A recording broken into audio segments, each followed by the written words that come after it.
Assalamualaikum warahmatullahi wabarakatuh. Perkenalkan, kami dari kelompok identifikasi masalah, kelompok portofolio 1, saya sendiri sebagai juru bicara, saya Sekar. Di sebelah saya ada Rini, ada Aura, ada Nadila, dan juga ada Gina. Baik, boleh mulai.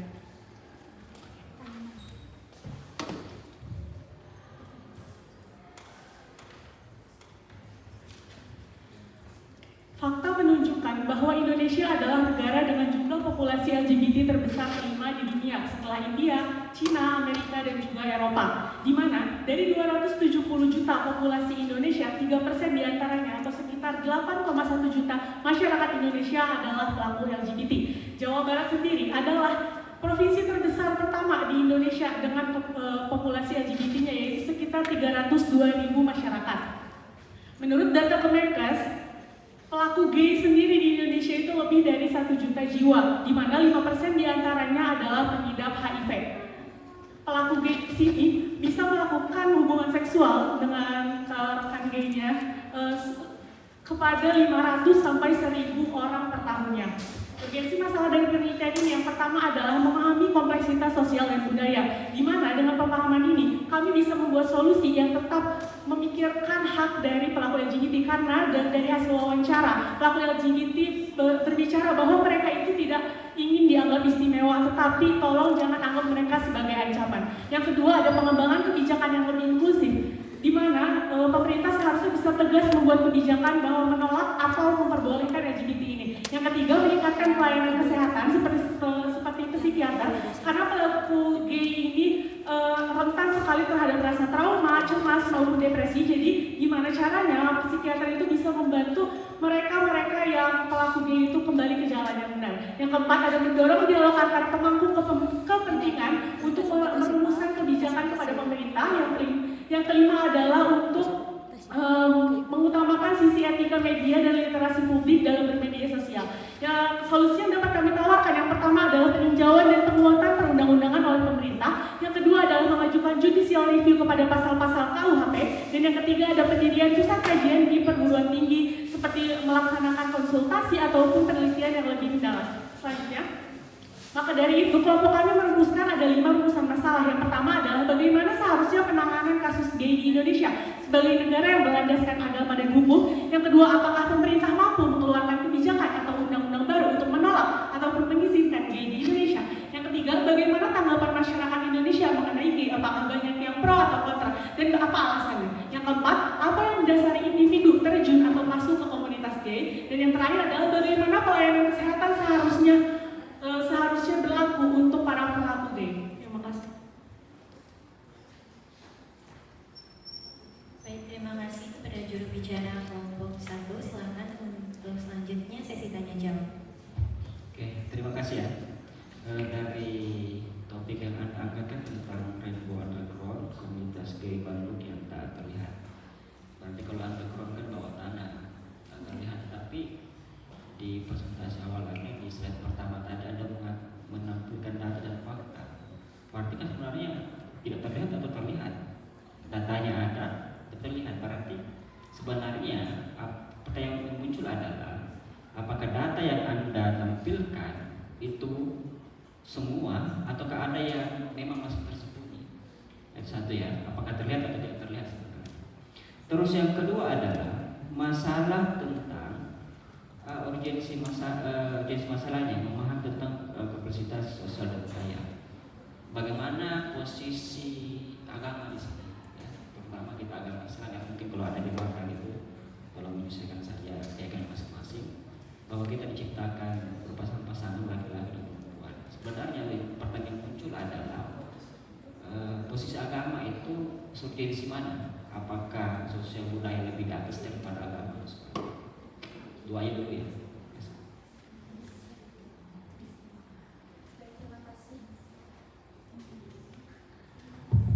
Terima kasih sebelumnya atas pertanyaannya Dewan Juri. Izin menjawab untuk pertanyaan pertama. Ini kita tadi untuk data itu yang terlihat, untuk yang tidak terlihat itu pasti ada, tetapi karena tidak terlihat kita tidak menemukan datanya. Tapi untuk komunitas yang kita tahu sebagai orang awam, komunitas itu terjadinya di media sosial, di mana masyarakat awam itu tidak terlalu mengetahui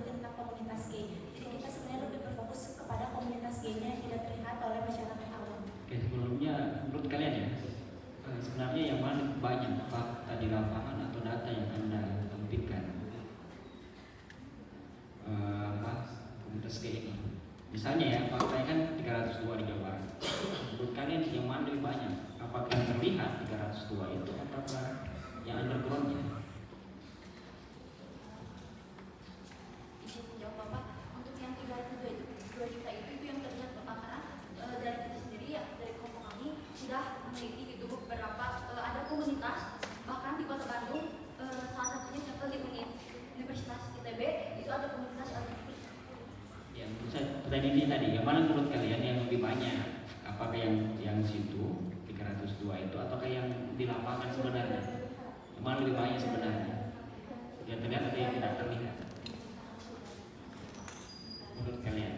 Menjawabnya Pak, kami itu yang paling terlihat itu yang paling banyak karena yang paling tidak terlihat itu sebenarnya pada dasarnya itu paling banyak datanya.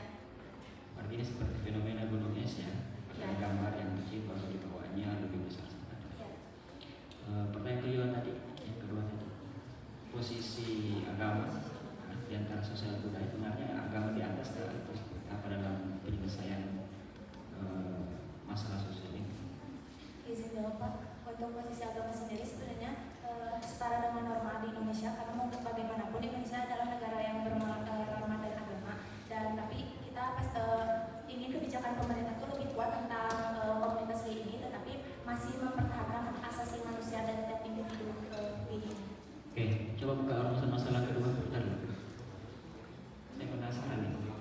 Apakah pemerintah mampu mengeluarkan kebijakan atau undang-undang baru untuk menolak atau mengizinkan gay? Sebenarnya tanpa kalian ya sebagai pemerintah, kalian mau mengeluarkan, menolak atau mengizinkan sebenarnya? Dalam perspektif sana ini perlu di oke.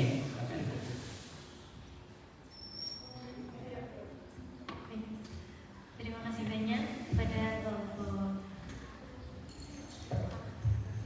Terima kasih banyak juga kami sampaikan kepada Dewan Juri yang telah memberikan pertanyaan. Selanjutnya kami undang kepada kelompok portofolio berikutnya untuk dapat maju ke atas panggung.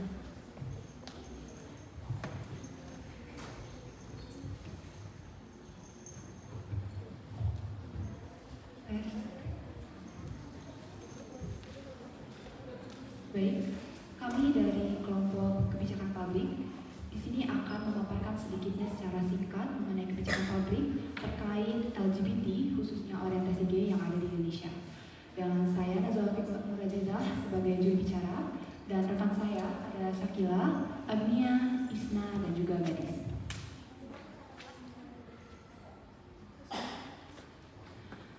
Meskipun KUHP baru Undang-Undang Nomor 1 Tahun 2023 tidak menyebutkan istilah LGBT secara eksplisit, namun pada pasal 414 mengemukakan mengenai tindakan sosial tentang pencabulan kepada orang lain, baik itu sesama jenis maupun lawan jenis. Pasal ini tentunya berpotensi digunakan untuk mengkriminalisasi perilaku homoseksual sebagai bentuk tindakan dari cabul ataupun tindakan penyimpangan.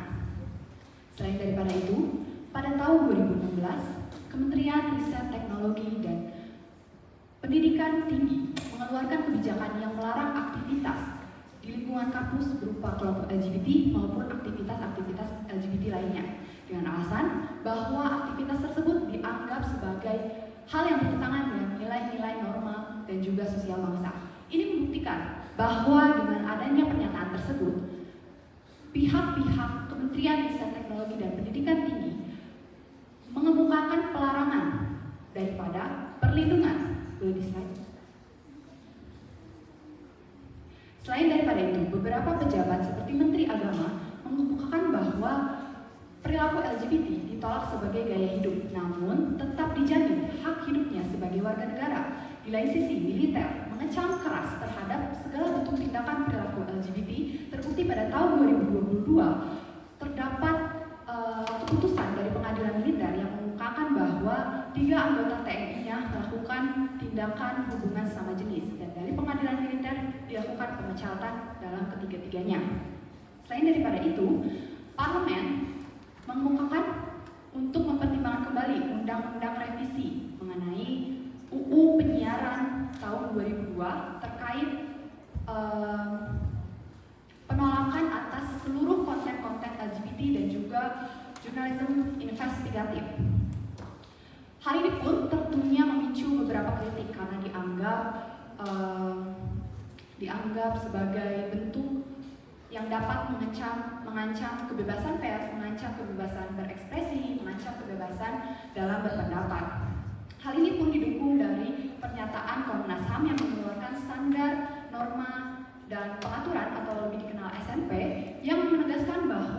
kita harus penting sadar bahwa kebebasan berekspresi itu harus terus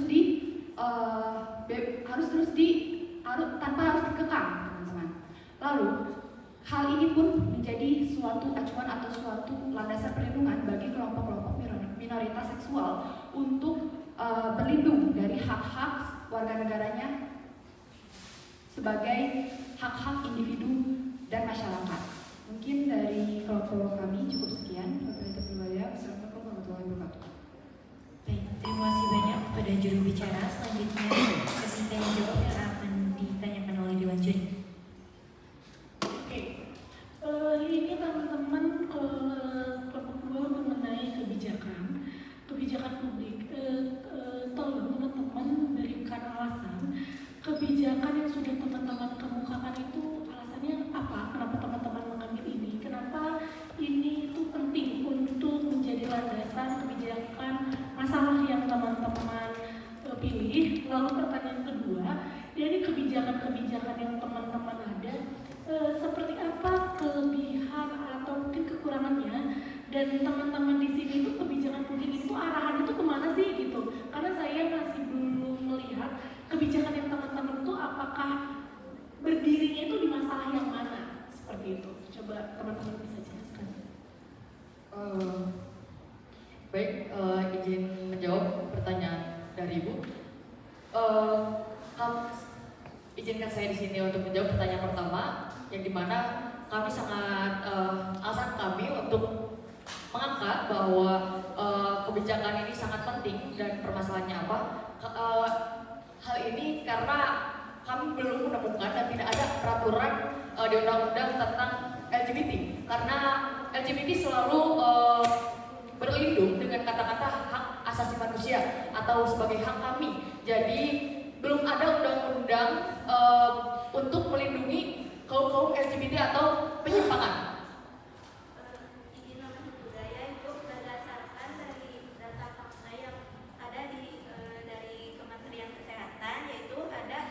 Dari 1 juta kaum gay dan 5%-nya itu mengidap HIV. Nah, jadi dari hasil wawancara terhadap salah satu komunitas di Bandung, komunitas LGBT, itu tuh mereka membuat komunitas untuk sebagai tempat mengayomi seperti itu. Jadi kayak membuat penyuluhan mengenai apa sih dampak dan penyebab dari penyakit seksual tersebut.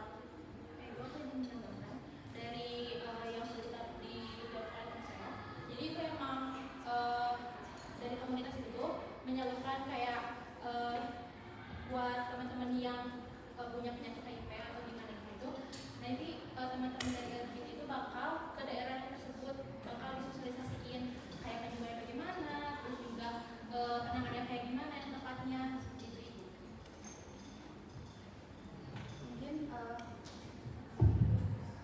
Mungkin di sini saya ingin menambahkan mengenai kenapa urgensi kenapa kebijakan publik ini masih dirasa cukup kurang di tengah gempurnya kasus LGBT di Indonesia saat ini.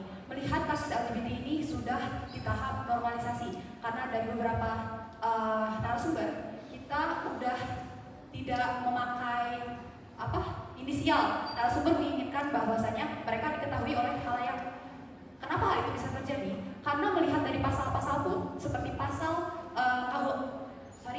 seperti KUHP baru, Undang-Undang Nomor 1 Tahun 2023 tidak menyebutkan sama sekali istilah LGBT. Namun untungnya ada pasal 414 yang menjelaskan mengenai tindakan asusila ataupun tindakan cabul terhadap orang lain, baik sesama jenis maupun lawan jenis. Dan hal itu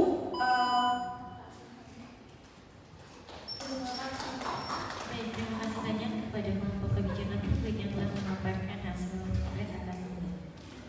Selanjutnya kami undang kepada kelompok berikutnya. Silakan untuk dapat naik ke atas panggung.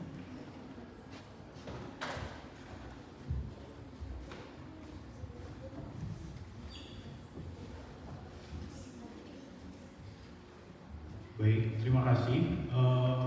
Izin memperkenalkan, nama saya Johan Franciscus Sinaga. Saya juru bicara dari kelompok kecil kebijakan kelas yang beranggotakan Asti, Andin, dan John. Boleh langsung dimulai saja. Kebijakan yang kami tawarkan adalah 4 kebijakan. Yang pertama kebijakan hukum positif yang mencakup mempertegas pasal-pasal KUHP yang mengatur larangan perbuatan cabul, termasuk yang melibatkan sesama jenis dengan ancaman pidana yang jelas dan tegas seperti pasal 414 KUHP dan 418 sampai dengan 420 RKUHP. Kemudian mengembangkan perda yang secara eksplisit melarang LGBT, kemudian memastikan penegakan hukum yang konsisten terhadap pelanggar perilaku LGBT, kemudian melarang aktivitas dan organisasi LGBT di lingkungan pendidikan formal untuk menjaga norma sosial dan moral yang berlaku, kemudian mengintegrasikan materi pendidikan yang menekankan nilai-nilai keluarga dalam kurikulum nasional, kemudian mengatur konten media sosial agar tidak menormalisasikan perilaku LGBT, kemudian mengawasi dan menindak konten penyebaran pornografi juga yang berkaitan dengan LGBT sesuai dengan ketentuan pidana yang berlaku. Kemudian yang kedua ada kebijakan di bidang kesehatan yang mencakup mengembangkan dan menetapkan program terapi konversi yang bertujuan mengembalikan orientasi seksual perilaku LGBT, kemudian menyediakan layanan konseling dan rehabilitasi psikologi bagi individu yang kebingungan orientasi seksual, kemudian melakukan kampanye masyarakat tentang resiko kesehatan yang timbul akibat perilaku LGBT, kemudian mengintegrasikan program kesehatan reproduksi yang sesuai dengan norma di masyarakat. Kemudian yang ketiga ada pendekatan sosial dan budaya, melibatkan tokoh agama, masyarakat, dan lembaga sosial untuk menguatkan norma dan moral yang menolak perilaku LGBT, kemudian memberi ruang dialog dan sosialisasi yang menekankan perlindungan kepada seluruh masyarakat Indonesia, tetapi tetap menolak ekspresi seksual yang bertentangan dengan norma. Kemudian yang keempat, perlindungan hak asasi manusia yang mencakup menegaskan bahwa kebijakan ini tidak bertentangan kepada hak asasi manusia, juga sesuai dengan standar norma dan Komnas HAM yang berlaku. Terima kasih. Terima kasih banyak kepada juru bicara kelompok 3. Selanjutnya kami persilakan untuk sesi tanya jawab kepada Dewan Juri. Kelompok ini tadi dari alternatif kebijakannya itu adalah mempertegas pasal-pasal tentang LGBT. Berarti ingin kepastian lagi dari kelompok besar ini posisinya itu adalah menolak atau tidak. Silakan saya jelaskan. Mungkin dari saya dulu. Terima kasih Dewan Juri yang terhormat telah memberikan pertanyaannya. Di sini kami kebijakan kelas sangat menolak dari adanya perilaku LGBT. Mengapa? Karena itu sangat merugikan generasi muda. Moral bangsa itu di mana ketika Tuhan memberikan kita anugerah sebagai perempuan dan laki-laki, maka itu harus dimanfaatkan sebagai makhluk hidup yang murni gitu ya, yang seutuhnya. Kemudian itu juga dapat menyebabkan kesehatan individu itu menurun dan juga dapat mengakibatkan penyakit menular kepada orang lain gitu. Kemudian boleh ditambahkan oleh teman saya. Oke Bapak, selain dari aspek kesehatan, kita juga dari aspek pendidikan tidak hanya mengenai tentang bagaimana seharusnya manusia itu secara fungsinya sesuai dengan teori sosiologi, bagaimana fungsi di masyarakat itu terjadi. Gak mungkin cowok dengan cowok, cewek dengan cewek, tapi selainnya bagaimana laki-laki dengan perempuan, bagaimana kita dapat menawarkan kebijakan dari kebijakan kelas untuk mensosialisasikan pendidikan tidak hanya secara formal, informal, non formal kepada keluarga maupun pendidikan formal. Nah, baik, selanjutnya menolak terus akan bersinggungan dengan hak-hak manusia, hak-hak individu gitu ya tadi. Nah, bagaimana kalian sudah bertemu dengan komunitas tersebut? Coba dari pertemuan dengan komunitas tersebut dengan posisi kalian menolak itu bagaimana untuk menemukan titik tengahnya? Untuk titik tengahnya adalah kami wawancara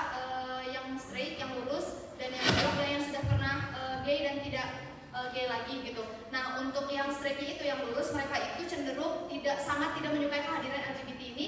Karena apa? Karena keakraban mereka dianggap selalu menyimpang gitu, keakraban hubungan cowok dan cowok itu. Dan mereka juga risih atas kehadirannya LGBT atau gay ini karena mereka tidak bisa leluasa berteman sesama jenis gitu.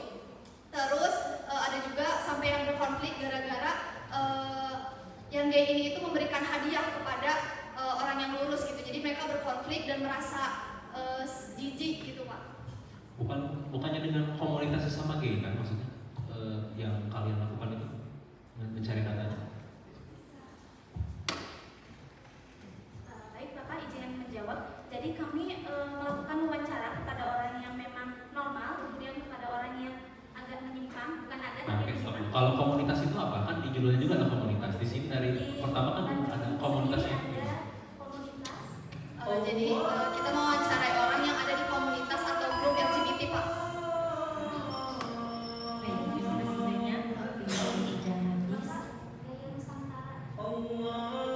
Kami ucapkan terima kasih banyak kepada kelompok Portfolio Muda dan Dewan Juri yang telah memberikan. Baik, mungkin kita sama-sama untuk mendengarkan azan terlebih dahulu.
Kita lanjut.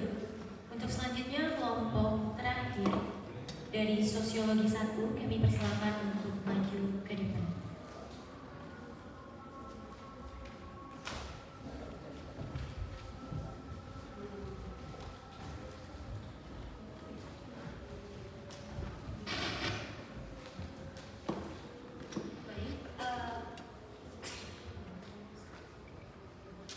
Baik, Assalamualaikum warahmatullahi wabarakatuh. Selamat siang untuk para dewan juri dan juga para audiens di sini. Saya Salsabila Peda Putri selaku juru bicara dari Forum Kecil Action Plan. Di sini tentunya saya tidak sendiri. Saya membawa rekan-rekan saya di sini ada Nadia Olha, Rizal, Naufal dan juga Naswanai dan juga Raya Almarhum. Baik, action plan yang telah kami buat di sini adalah langkah pertamanya itu adalah menguatkan etika sosial mahasiswa melalui tulisan dan juga aksi nyata, di mana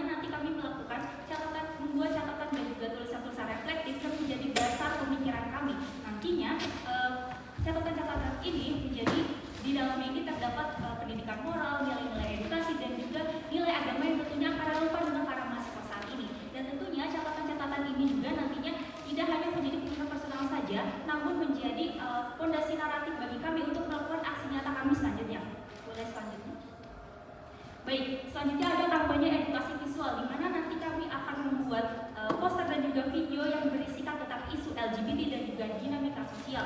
Lalu nanti juga setelah itu poster-poster akan kami sebar ke beberapa titik strategis di kampus dan juga ke beberapa platform media sosial yang nantinya dapat dilihat oleh para mahasiswa dan juga yang lainnya. Lalu yang kedua adanya aksi simbolik. Di sini kami nanti akan melakukan aksi damai, yang dimana aksi damai ini menggunakan beberapa atribut seperti pin, kaos, dan juga spanduk dengan slogan Say No to LGBTQIA. Nantinya kami akan terus mengingatkan kepada para mahasiswa bahwa mereka memiliki peran penting dan juga tanggung jawab yang penting dalam menjaga nama baik kampus dan juga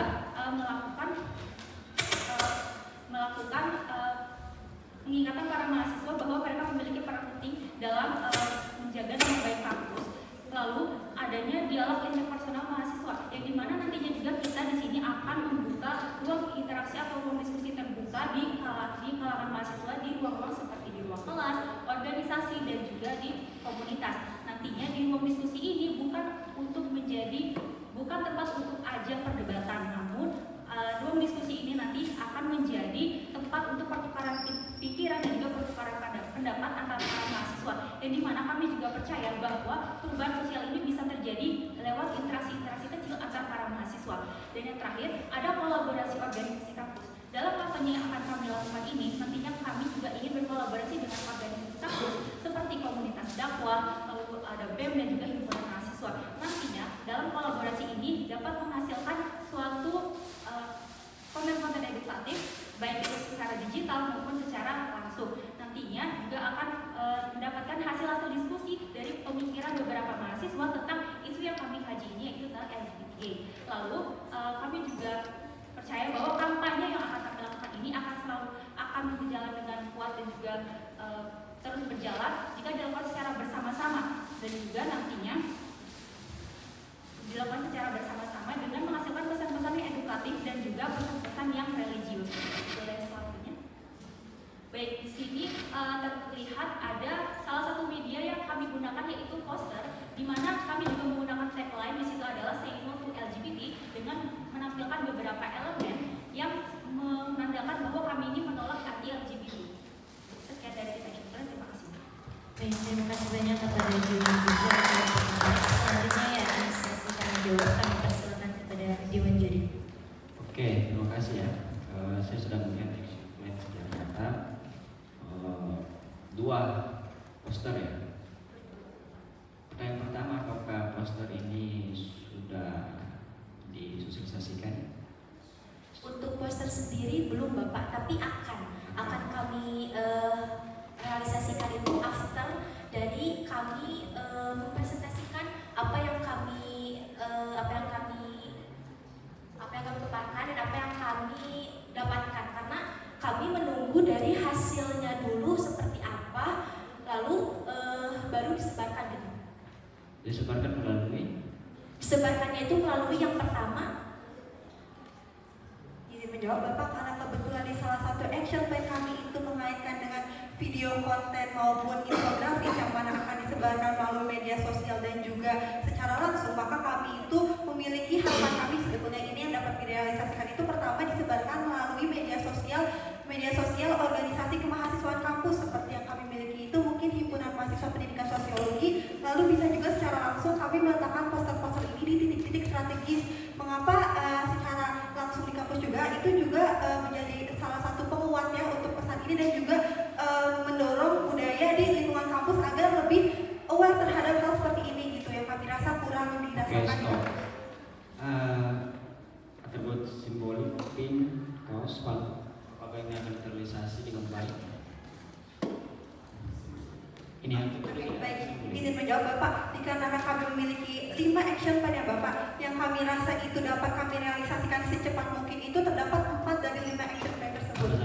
4 itu yang pertama kampanye edukasi visual yang mana ini, lalu yang kedua itu ada dialog interpersonal mahasiswa, yang ketiga ada aksi simbolik, dan yang keempat itu ada dialog secara luas, secara besar yang mana itu dilaksanakan melalui baik itu secara di Zoom maupun forum group discussion gitu Bapak.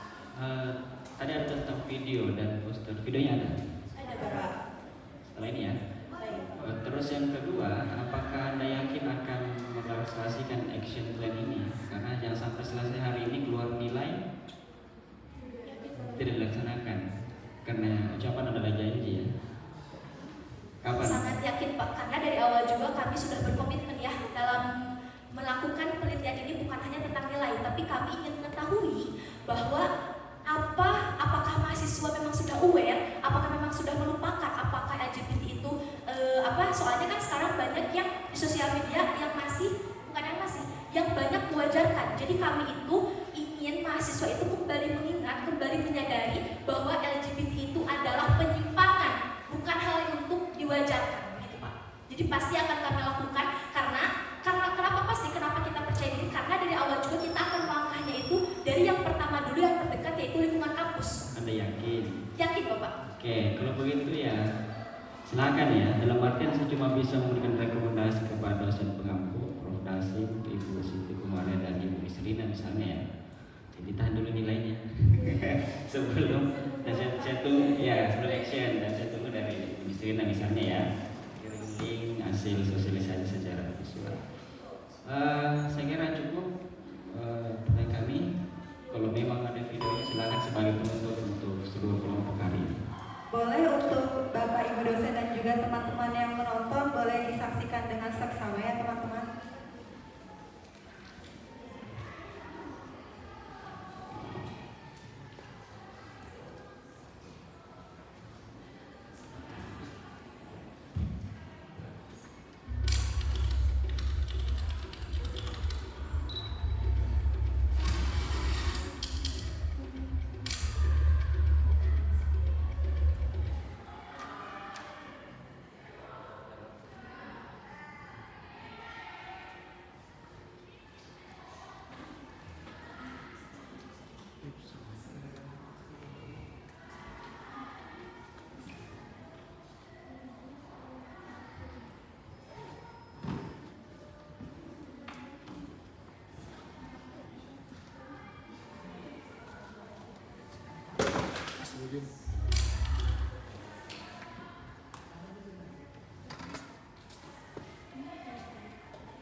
Mohon maaf, Bapak Operator, kalau memang tidak bisa boleh melalui drive.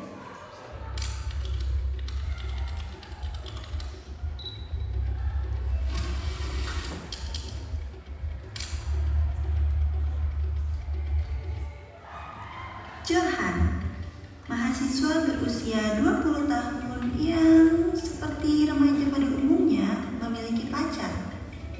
Johan ini romantis, humoris, pria yang diidam-idamkan wanita. Namun sayangnya, pacarnya seorang pria juga. Seperti inilah kehidupan Johan yang berusaha untuk selalu memenuhi keinginan pacarnya.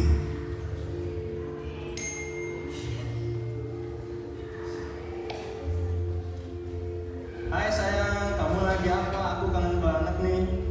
Hai sayang, aku lagi aman nih, lagi sendirian aja. Kamu sibuk banget. Mereka asyik berbincang membahas hal ini dan itu.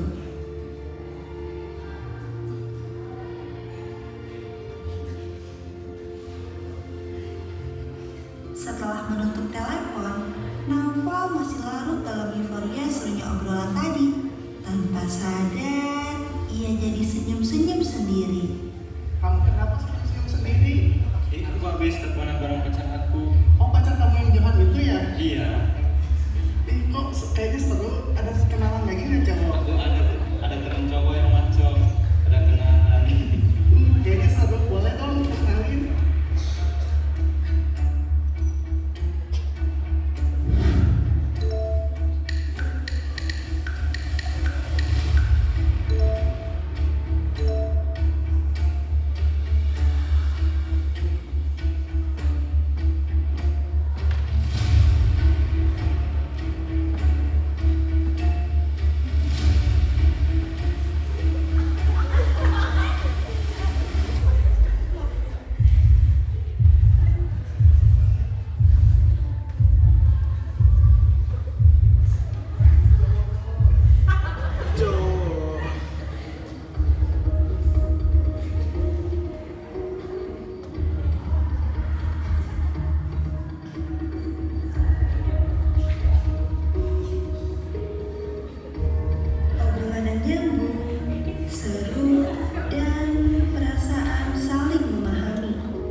homoseksual dan lesbian sangat berat.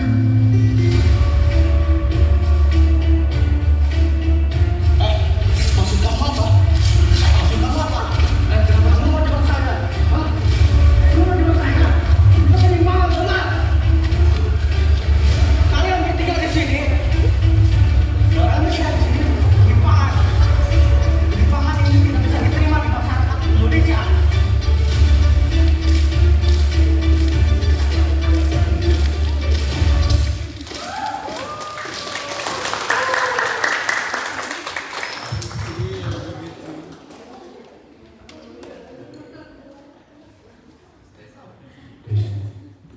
Teman-teman, kita akan yel-yel. Nanti setelah Johan ini berpantun, saya akan teriak LGBT.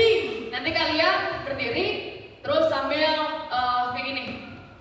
Kita tolak, kita lawan, kita cegah. Jadi harus seperti ini. Bisa dipahami teman-teman? Bisa ya. Sebelum yel-yel dulu kita pantun dulu. Kalau aku pantun kalian jawabnya apa? Terima kasih. Oke, pagi-pagi beli peniti. Untuk dipakai kerudung supaya cantik. Mari kita basmi LGBT. Untuk jadikan dunia lebih baik.